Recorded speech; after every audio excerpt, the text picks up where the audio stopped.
A small-town judge thought he was putting a cocky black man in his place, until he found out that man worked for the U.S. Department of Justice.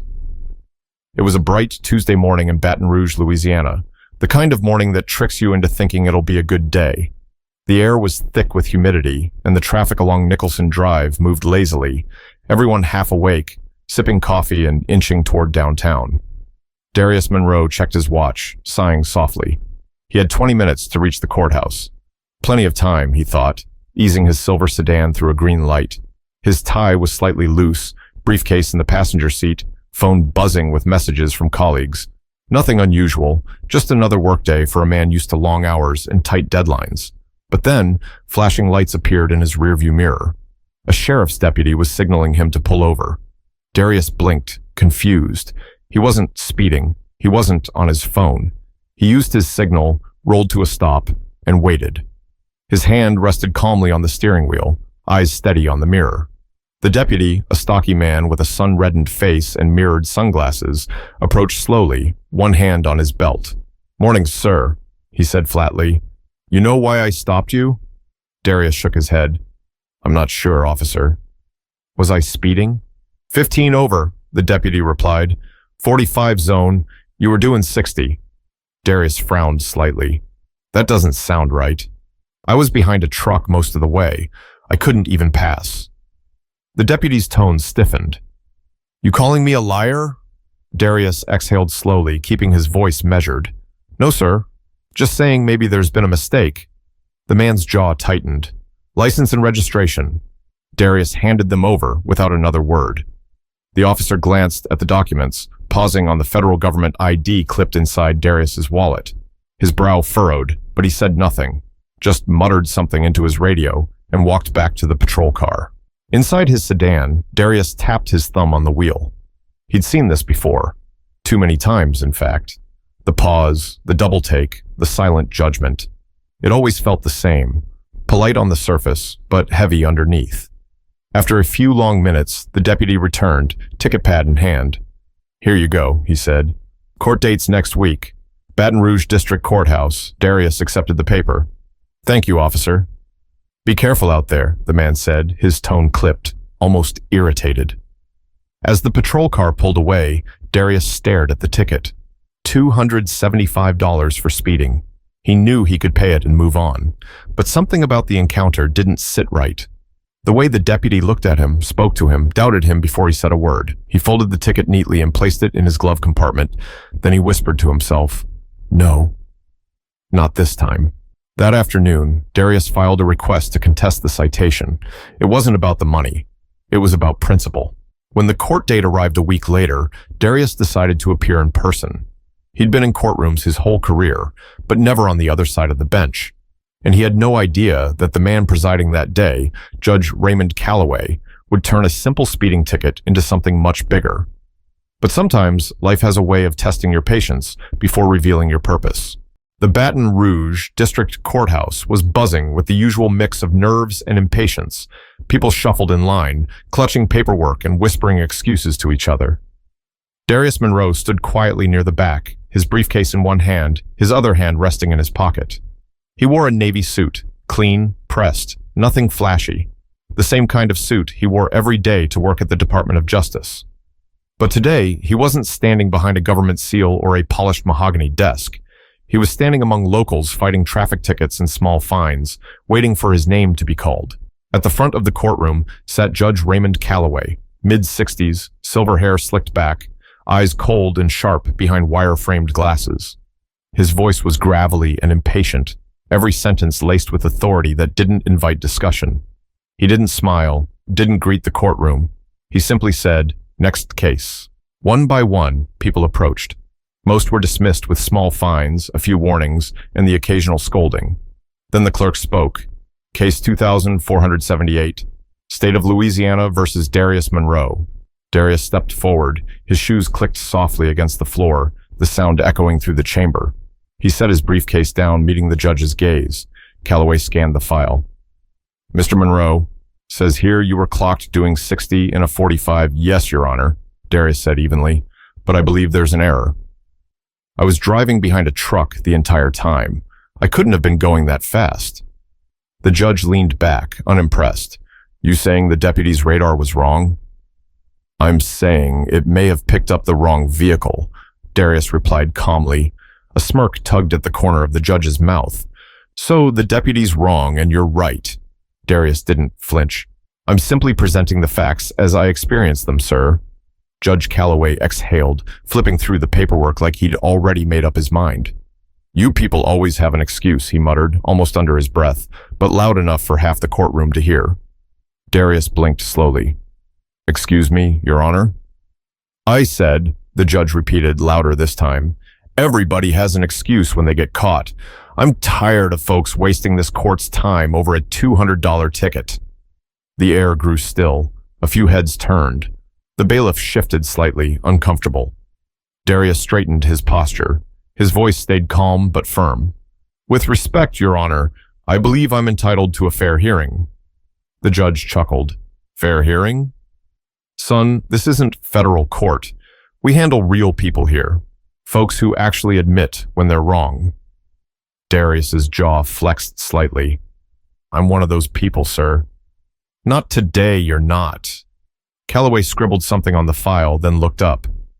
You can pay your fine at the clerk's desk. $300 total. Don't be late. That was it. No room for discussion. No chance to explain. The gavel struck once, sharp and final. For a moment, Darius just stood there, still as stone. He could feel the heat of humiliation rising, but he swallowed it. He wasn't about to give the judge the satisfaction of seeing anger. Understood, Your Honor, he said quietly. Thank you for your time. He picked up his briefcase, turned, and walked out of the courtroom. As he passed the clerk's desk, he pulled a small, cream-colored card from his jacket pocket. He slid it across the counter toward the young woman behind the glass. She glanced down, expecting a payment card, but froze when she saw the embossed gold lettering. Darius Monroe, Assistant United States Attorney. Below it, the seal of the U.S. Department of Justice gleamed under the fluorescent light. The clerk looked up at him, her mouth slightly open. Oh, my... He smiled faintly. Could you please make sure the judge receives this? She nodded, almost whispering, Yes, sir. Darius turned and walked away without looking back. His steps were slow, deliberate. He'd handled tougher men than Judge Calloway, men with real power, real influence. But somehow, this sting felt more personal, because disrespect wasn't about status, it was about choice. But the thing about choices is, sooner or later, they circle back. The courtroom had thinned out, leaving behind the faint echo of footsteps and murmurs from the hallway. The young clerk, Emily Reyes, still sat behind the counter, staring at the business card Darius had handed her. The gold seal of the Department of Justice shimmered faintly under the fluorescent light, and for a moment she hesitated, wondering if she should show it to the judge right away or wait until the next recess, but curiosity won. She picked up the card, tucked it under the next case file, and quietly approached Judge Calloway's chambers. Inside, Judge Calloway was sipping coffee, half distracted as he scrolled through emails on his phone. Yes, Emily? What is it? He asked without looking up. Sir, the gentleman from earlier, Darius Monroe, he left this for you. She extended the card. Calloway took it absent-mindedly, still scanning his phone. Fine, just leave it on the desk. Yes, sir, she said softly. But as she turned to leave, he finally glanced down. The second his eyes landed on the card, his hand froze midair. The Department of Justice seal was unmistakable. He straightened in his chair, reading the name again. Darius Monroe, Assistant United States Attorney. He blinked twice, suddenly wide awake. Wait, he said. You're sure this is from that man? Emily hesitated, sensing the shift in his tone. Yes, sir. He gave it to me right after you dismissed his case. The judge leaned back slowly, rubbing his chin. Assistant U.S. Attorney, he muttered under his breath. His mind began racing, replaying the entire exchange from earlier, the confident posture, the calm voice, the way Monroe never once lost his composure. He'd thought the man was just another defiant defendant trying to dodge a fine. But now, realization hit like cold water. He hadn't just belittled a lawyer. He'd disrespected a federal prosecutor, one who worked directly with judges far above his rank. Emily stood there awkwardly, unsure if she should speak. Should I file this somewhere, sir? Calloway waved a hand, trying to compose himself. No, no. I'll keep it. Thank you, Miss Reyes. That'll be all. When she left, the room grew quiet. The judge turned the card over in his hands, feeling the weight of it. The name echoed in his head. Monroe. He wasn't stupid. He knew how small his courtroom looked compared to the world Darius operated in. Federal prosecutors didn't deal with speeding tickets. They handled corruption, racketeering, major felonies. People with influence. People who had the ear of the Attorney General. For the first time in years, Judge Calloway felt something he wasn't used to feeling in his own courtroom. Regret. He sank back into his chair, staring at the door as if expecting Darius to walk back in and call him out. But Darius wasn't that kind of man. He didn't need to. His silence was louder than any argument. Calloway's thoughts spiraled. Did I say anything I shouldn't have? He whispered to himself. Did anyone hear me? His stomach twisted. He knew exactly what he'd said. He'd crossed the line, not just professionally, but morally. And the worst part was, he hadn't even realized it until now. He stood up, pacing across the room. Assistant U.S. Attorney, he repeated under his breath. Lord help me. Down the hall, Emily whispered the news to another clerk. Within an hour, it had spread quietly through the courthouse. The small-town judge who scolded a federal prosecutor like a schoolboy. By the time Calloway walked out of his chambers, heads were turning. Conversations stopped mid-sentence. The same people who once looked at him with deference now looked at him with disbelief. He tried to ignore it, but each glance felt heavier than the last. But embarrassment has a way of planting seeds that pride can't ignore, and soon those seeds were about to grow into something much harder to face. The next morning, the courthouse didn't feel quite the same. Judge Raymond Calloway noticed it the moment he stepped through the side entrance, the faint hush that followed him, the polite half-smiles that faded too quickly. People were talking, and they weren't even trying that hard to hide it. He adjusted his tie, pretending not to notice. Morning, he muttered to the security guard. No response, just a stiff nod. When he reached his chambers, his longtime clerk, Sandra Pierce, was already waiting by the door, coffee in hand. Her face said everything she didn't want to say aloud. He sighed. You've heard, haven't you? Sandra's voice was gentle, careful. People talk, Judge. You know how this place gets. He set his briefcase down and rubbed his temple. What exactly are they saying? She hesitated. That you, might have spoken out of line to a federal prosecutor yesterday? Calloway groaned. Out of line? Please. I've handled hundreds of cases like his. He's the one who came in here acting like he was too good for this courtroom. Sandra didn't answer. He looked up, defensive. What, you believe that nonsense too? I'm not saying anything, Judge, she said quietly, but it's not a great look. Folks are saying he was calm, respectful. That I what? He snapped. She hesitated. That you were dismissive. Calloway's face tightened. He turned toward the window, watching a group of young attorneys chatting across the parking lot. They stopped when they noticed him, pretending to check their phones. He muttered, I've given my life to this court. 30 years, and now people want to judge me for one misunderstanding? Sandra didn't respond right away. She'd known him for 15 years. She'd seen him at his best, and his worst. He wasn't a monster, but sometimes he didn't see what others saw. Raymond, she said softly, using his first name, something she rarely did. You've got to understand something. Times have changed. The things you could say 20 years ago, they don't sound the same today. People hear them differently now. He turned, his tone sharp. So now I'm some kind of bigot because I told a man to take responsibility for his speeding ticket? That's not what I said. Feels like it, he grumbled. Everyone's too sensitive these days. Sandra sighed. Maybe. Or maybe people are just tired of being talked down to, especially when they've done nothing wrong. Her words hung in the air. The judge didn't answer. He just sat down, staring at the stack of case files on his desk. The sound of the courthouse carried faintly through the door. Footsteps, murmured voices, laughter from down the hall. It all felt different now, like the building itself was whispering about him. He flipped through a file, trying to focus, but the name Darius Monroe kept flashing through his mind. He looked up the man's record late the previous night. Curiosity, or maybe guilt. Darius had an impressive background. Law degree from Tulane, 8 years with the Department of Justice, known for integrity and professionalism. A man who'd earned everything he had. The more he read, the smaller he felt. He rubbed his forehead, muttering under his breath, "I didn't mean anything by it." But meaning didn't matter anymore. The damage was done. That afternoon, during lunch, he sat in the judge's lounge with 2 of his colleagues. They were polite but cautious, avoiding the topic completely, until one of them, Judge Linda Greer, finally said what everyone was thinking. "Ray, I heard about your little situation yesterday." Calloway set his fork down. "Oh, I'm sure you did." She smiled thinly. "Word travels fast. You might want to be careful. That man, Monroe, he's respected, very respected." He forced a laugh. "I didn't insult him. I treated him the same as anyone else." "That might be the problem," she said, her voice even. "You didn't treat him like anyone else. You treated him like someone beneath you."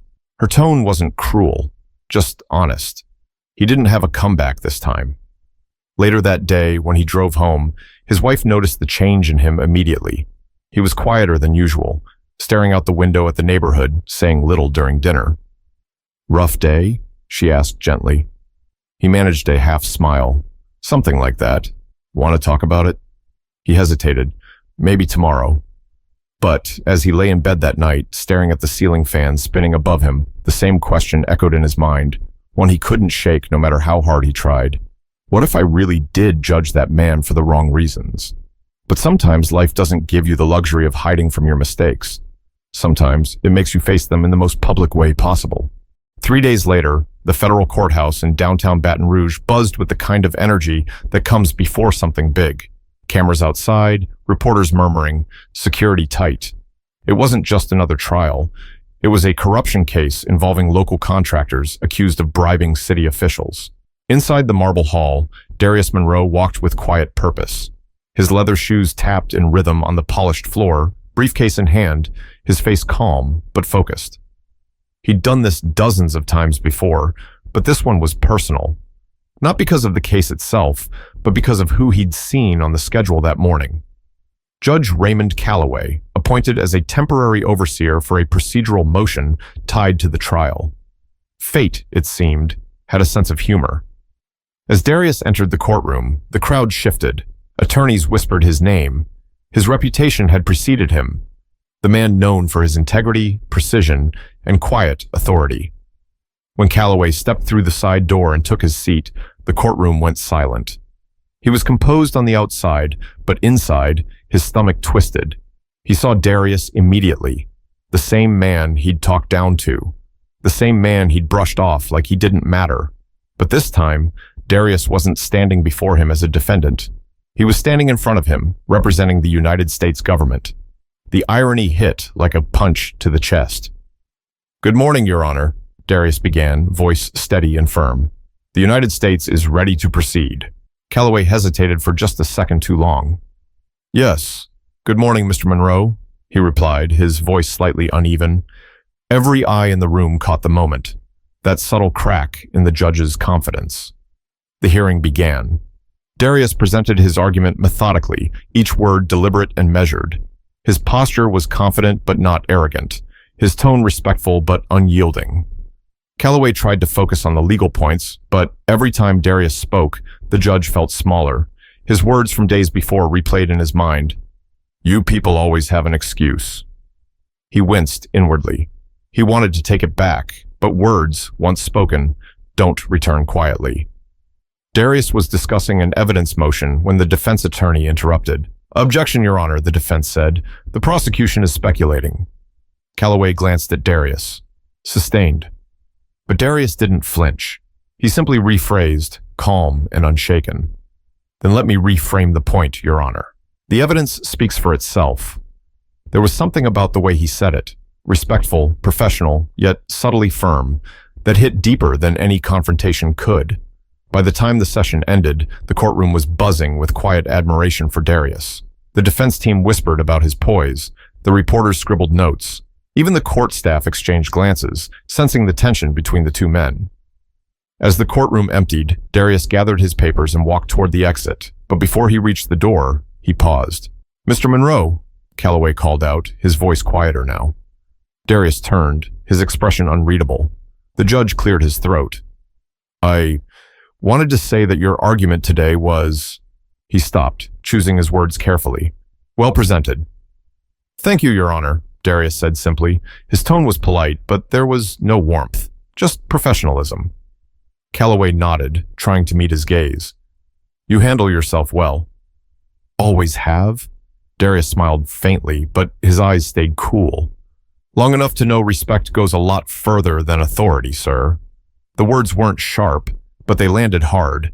The judge opened his mouth to reply, but Darius turned and left, his footsteps echoing through the corridor. Outside the courtroom, a reporter stopped Darius for a quick question. Mr. Monroe, how does it feel leading this case? He smiled lightly.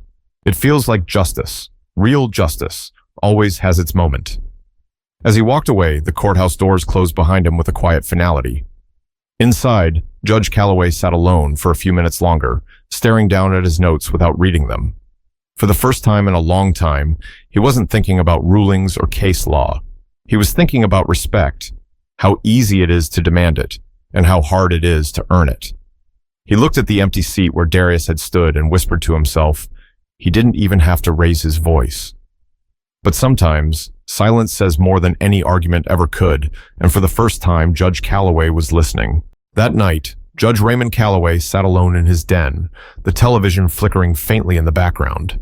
The local news played clips from the federal courthouse earlier that day, Darius Monroe standing behind a podium, speaking calmly to the press. Assistant U.S. Attorney Darius Monroe delivered a strong opening argument today in the government's ongoing corruption case. The judge muted the TV. He didn't need to hear more. He'd already seen enough. He leaned back in his chair, staring at the reflection of his own face in the darkened window. The weight of the past few days sat heavy on his chest. For the first time in years, he didn't see authority looking back at him. He saw a man who'd stopped questioning himself a long time ago. He took off his glasses and rubbed his eyes. His wife, Evelyn, peeked in from the doorway. You're still up, she said softly. He nodded. Can't sleep. She walked in, carrying 2 mugs of tea, setting one down beside him. Because of that prosecutor? He let out a small laugh, more from exhaustion than humor. Is it that obvious? You've been pacing the floor since dinner, she said, taking a seat across from him. You said his name twice in your sleep last night. He sighed deeply. I was wrong, Evie. She tilted her head. About what? About him. About me. He paused, struggling to find the words. I thought I was being fair, treating everyone the same. But that's the thing, isn't it? I wasn't really seeing him, not as a man, just as someone I thought I already understood. Evelyn didn't rush to fill the silence. She just listened. I looked at him, Calloway continued, and decided in seconds who he was. Arrogant, entitled, trying to talk his way out of trouble. I never even considered he might be telling the truth. He reached for his tea but didn't drink it. Do you know how that feels? To realize you've become the kind of man you used to despise? Evelyn's expression softened. You're human, Ray. People make mistakes. He shook his head. No, this wasn't a mistake. This was pride. That's worse.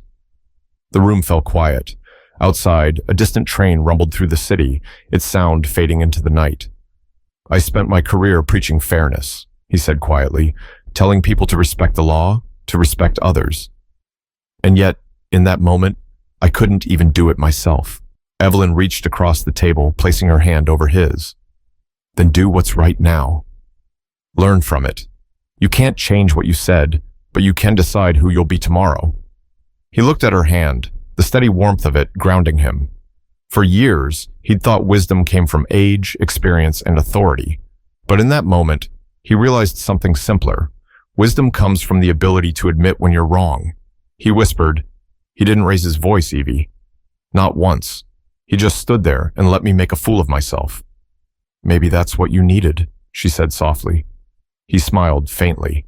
Maybe it was. The next morning, when he looked in the mirror before heading to court, something was different. The reflection staring back at him looked older, yes, but also clearer. Stripped of arrogance. Stripped of the mask he'd worn for years. He adjusted his tie and whispered under his breath, You can do better. It wasn't a prayer, it was a promise. As he walked out the door, sunlight broke through the gray morning clouds, casting a thin beam of light across the front steps. He paused for just a second, letting it warm his face before continuing on. Because sometimes, growth doesn't come with applause. It comes in silence, in reflection, and in the decision to never repeat the same mistake twice.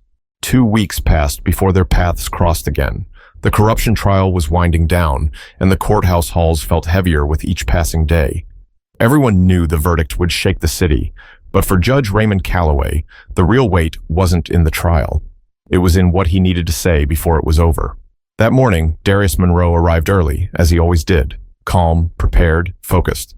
He greeted the court staff with a polite smile, holding his usual black notebook and a thermos of coffee.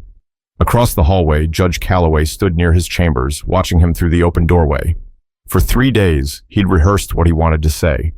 A dozen drafts of an apology sat crumpled in his desk drawer. None of them sounded right. None of them sounded honest enough.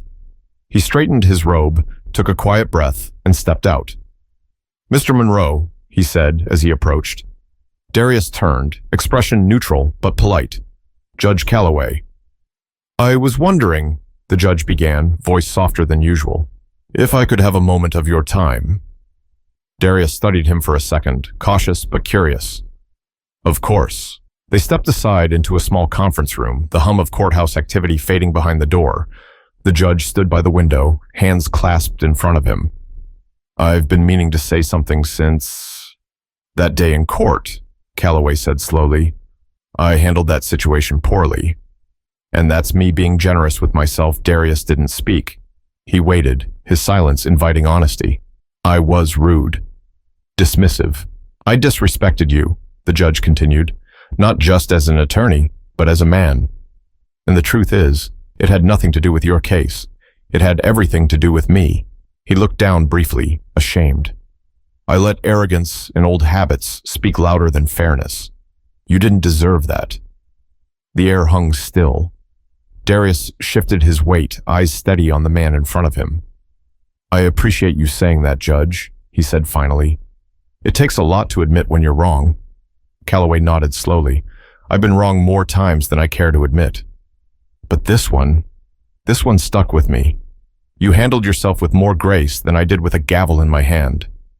For the first time since their first meeting, Darius smiled, not out of satisfaction, but out of understanding. "I've been in rooms where people tried to make me feel smaller than I am," he said quietly, "but I learned early on, how they see me isn't who I am. That's their reflection, not mine." The judge let the words settle. They carried more truth than any law book he'd ever read. He cleared his throat. "You've got a good way with words, Mr. Monroe." Darius chuckled lightly. "Years of practice, Your Honor." There was a moment of quiet between them. Two men from different worlds, finally standing on equal ground. Calloway spoke again, voice firm this time. "For what it's worth, you reminded me what this job is really about. It's not power, it's not ego, it's respect. For the people who stand before this bench, for the law, for the truth." Darius nodded. "That's all any of us want, Judge. To be seen for who we are, not what we're assumed to be." They shook hands, no cameras, no audience, no dramatic music. Just a handshake between two men who had both learned something the hard way. When Darius left the room, Calloway stayed behind for a moment. He looked out the window, watching people move across the courthouse lawn. Defendants, lawyers, janitors, clerks, all of them different, all of them equal in the same sunlight. He whispered to himself, maybe it's not too late to start over. That afternoon, when he took his seat on the bench, his tone was different, measured, kind. He listened more, spoke less. He asked questions before making assumptions. The clerks noticed. So did the defendants. By the end of the day, Sandra Pierce, his longtime clerk, stopped by his chambers. "You sounded different today," she said with a small smile. He smiled back. "Maybe I finally started hearing myself." As the courthouse lights dimmed and the halls emptied, Calloway gathered his papers and paused by the door. He looked once more at the gavel on his desk, a symbol he'd always equated with control. But now, it meant something else entirely. It meant accountability. He turned off the light and walked out, feeling lighter than he had in years. Because real power, he finally understood, wasn't in commanding others. It was in correcting yourself. Sometimes the biggest verdict you'll ever deliver is the one against your own pride. If this story moved you, share it with someone who needs the reminder that respect costs nothing, but means everything.